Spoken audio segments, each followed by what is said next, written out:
Good morning, good afternoon, and good evening to all.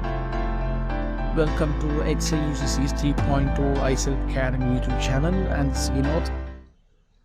recently I just saw one of a video or short video in it, and I was impressed with that. So I would like to combine that video three more dimensions here.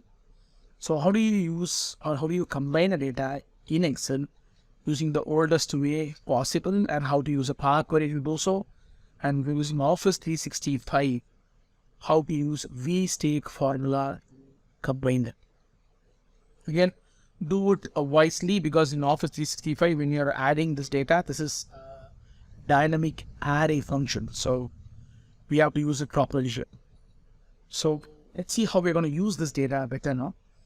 So I have three different month sales this time. I have January, February, and March sales. I have the February, and I've already named them all in a table format for March sales, February sales, and January sales. So how do I do that in my old school method? That is, this is, I don't know how many people don't, I don't think that even know that there is such a point is available for me. And many people are using Excel for a longer time might know this better. We call this as copy clipboard option. So let's see how to do that in copy clipboard option. So to do that, you have to go to the home tab, and then you have to click the clipboard button here, and then you have to check the option whether the second line is activated or if not so. Please give a tick mark here, so that it's going to give you a pop-up menu when you press Ctrl C 2 times, and you will see the clipboard button on icon. Yep. And we close this. I'm going to save the entire data of Jan, February, and March, and put them all together in quarter 1.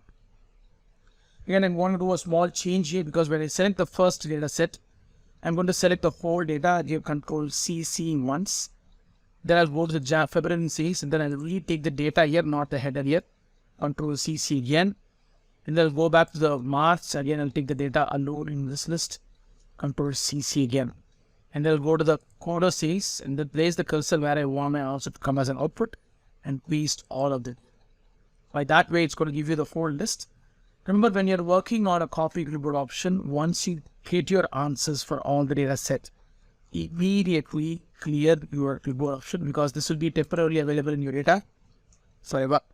So use it properly, and then you get the dimension, all of them in one dimension data. Before using Power Query and Power Pivot, this is the phase, this is how we built our data in Excel. We combined our data in Excel. But if you're using a Power Query editor right now, then that makes our life more easier, because I've already created all these sheets as tables. So I want to just call the workbook component to get it done. So I'll go back to my data and go to get data. I'll go to other sources, and I'll go for blank query. This particular option works from 2016 version.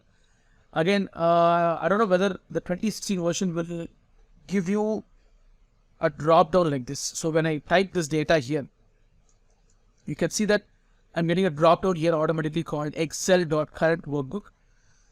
This you won't get it as a drop down if you're using Office 2016 version. If you're using 2019 or 2021 version, you will get this. In Office 365, you will definitely get this. And when I give an enter, that's going to populate all my tables available in my list.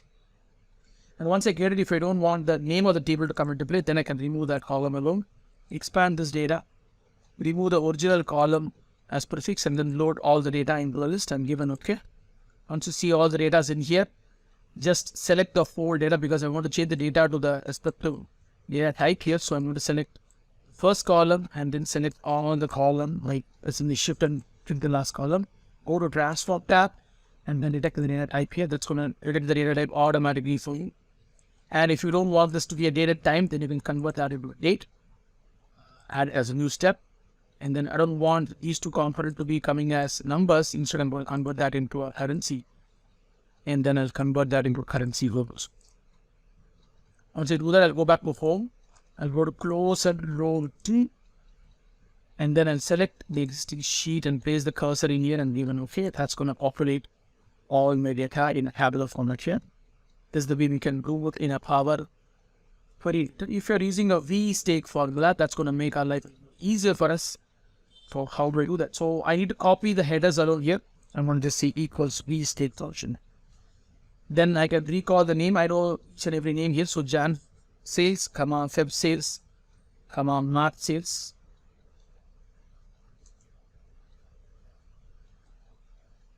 And then give an enter. That's going to populate all my data in a perfect point shape. So again, the last data, I didn't choose it properly, so I'm not seeing the formatting that's happening here. So let's fill in the formats. Sometimes the formatting might not come in and formatted this output says in this particular pattern. So now we can combine any number of data in Excel, either using the old school method called copy clipboard option, or the Power Query option to bring the current workbook option to combine them. Else you can add a VSTACK umbrella to combine all the data into one of them. This is Vinod signing off from Excel User Series 3.2 myself Academy YouTube channel. I'll be adding as many new tools possible by me, or as many new videos as possible by me. This is Excel User Series 3.0 video number 3. Thank you so much.